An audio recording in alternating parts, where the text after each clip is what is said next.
Hey David, happy reading week to you! I hope you're having a fantastic reading break. I hope it's going just swimmingly for you and you're getting a lot of rest, or you're catching up on TV shows, or you're doing schoolwork. In order to break up my video game, movie, television, let's watch the Tudors, let's watch the Borgias habit that I have acquired for this reading break, I thought I would watch the TV miniseries that was on the course syllabus for March, which is the Queen Elizabeth I miniseries with Jeremy Irons and Helen Mirren in it. First off, can we talk about the casting? Helen Mirren as Queen Elizabeth I.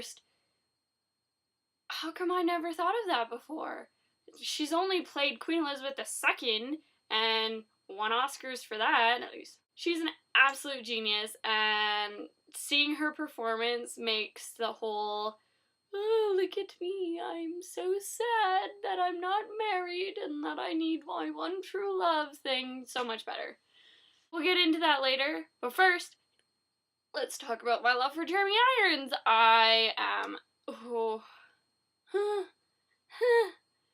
Jeremy Irons. I absolutely love Jeremy Irons. I have loved him since I was little and watched The Lion King, because, you know, kid version of Hamlet is always good. And his portrayal of Scar is just, bang on. He always scared me as a little child, which is exactly what he was supposed to do. And then as I progressed and grew, I read Lolita, and then I listened to the audiobook, and Jeremy Irons reads it, and then I found out that Jeremy Irons was in the movie, and it slowly progressed. I watched all 3 seasons of The Borgias. I'm currently rewatching them. So yeah, when I found out that Jeremy Irons was in this, I was beside myself with like, yes, Robert Dudley, oh my gosh. And this video has gone very, very, very wrong very quickly.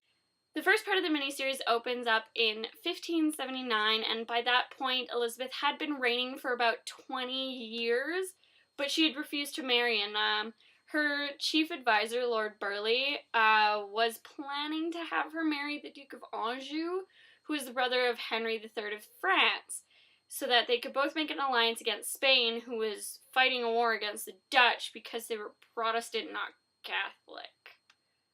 Sure, that's why Star Wars too, you know? The key focus, as always, is her refusal to marry. I just have to say it, it's a bore. We've seen the whole, she doesn't take a husband, she doesn't produce an heir thing too many times now.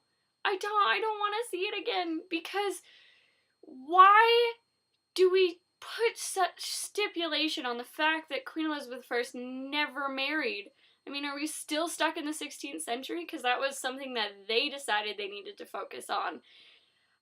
What we should be taking away is the fact that Queen Elizabeth I lived an extraordinary life, and I don't see why the focal point should be about the fact that she never married. 2 things that really interested me about this miniseries that I then did some further research on were Mary, Queen of Scots, who was brought in because during Queen Elizabeth I's reign, there were plots to have her killed and put her Catholic cousin Mary on the throne. I won't tell you how that ends because, oh boy, she shows up in a red dress. It's like fantastic. You're like, oh yeah, and then you're like, oh. So good.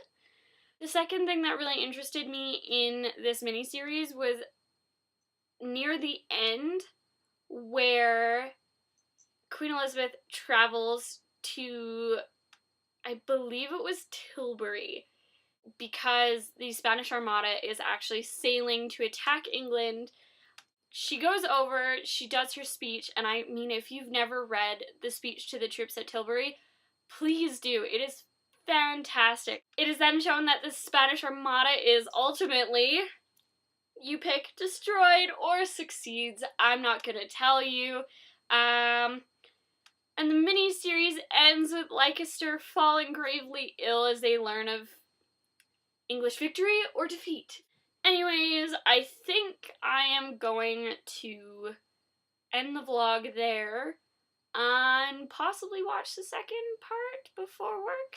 So I hope you enjoyed this vlog, and I hope you take the time to watch the mini-series because it was great, and I'm so glad that it was on the course syllabus. I hope you're having a good reading break, and I will see you later.